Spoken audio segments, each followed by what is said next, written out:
Ladies and gentlemen, welcome to the Fruzz Hunters. I'm your host Caleb, and here with me I got the boys, Leo, Will, and Tyler. Say what's up, guys. What's up? Today we'll be getting into two very popular movies of the 80s, Ferris Bueller's Day Off and Die Hard. When you think of a hero, what do you guys think about?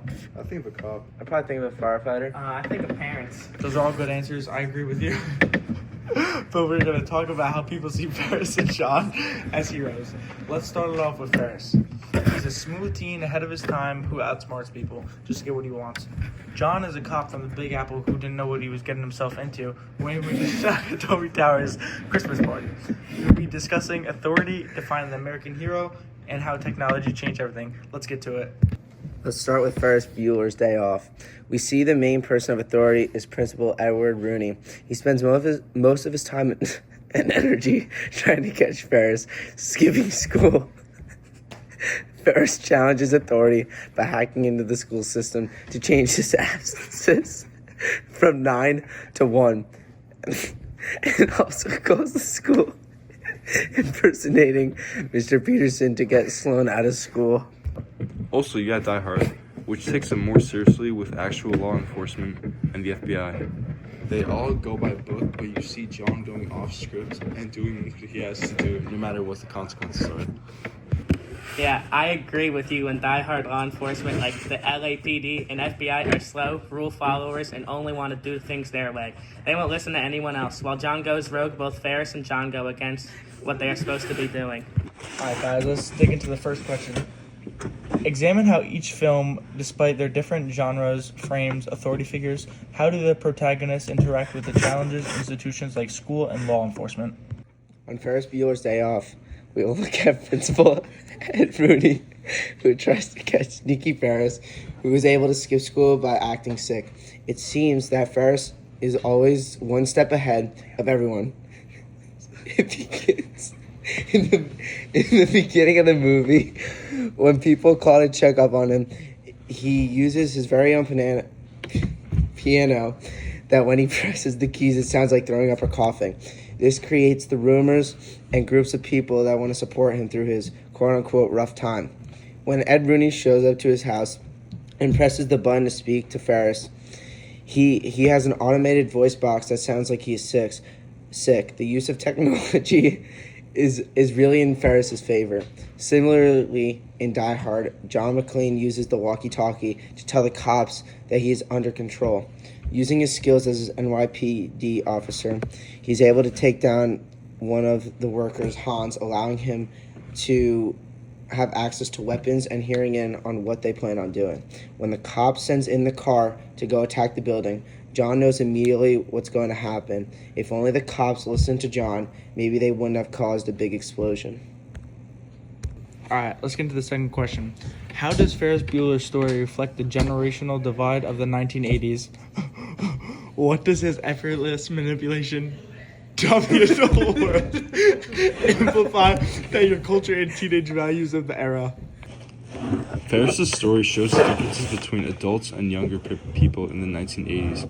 Because of the amount of work they want to do, Ferris clearly must have put some time into his plan of skipping school. But once he skipped school 9 times, it became easier for him. This means there isn't as much work for him to do anymore. So Ferris's laziness to attend school is really based on how well his work has been executed. Although for Ferris, his mom, Katie, she's tried super hard day in, day out to catch a sale on Vermont people. But when Jeannie tries to catch Ferris in the act, she ruins Katie's chances of getting the sale finalized. And that money was going to go towards Ferris's car. Ferris really only cared about having fun, saying life moves pretty fast. If you don't stop and look around once in a while, you can miss it. But he was so good at acting and lying, his parents were gullible and gave in every time.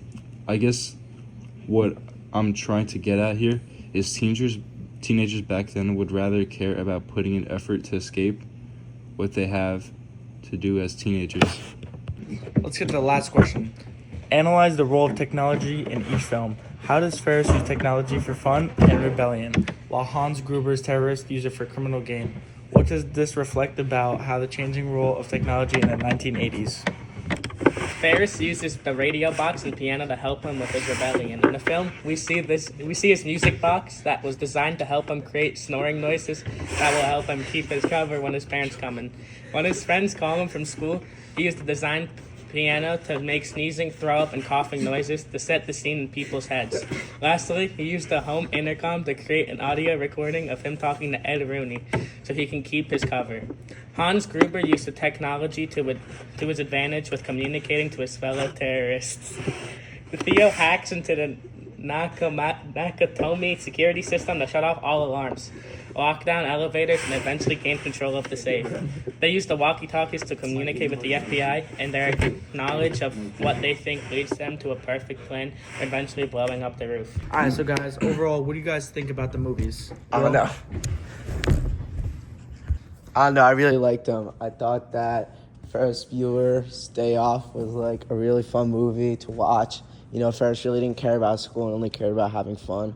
I thought that, you know, it kind of resembles a lot of the kids nowadays. And in Die Hard, I really liked how, you know, the movie was so action-packed and everything, and there was never a dull moment in the movie. All points led to the next.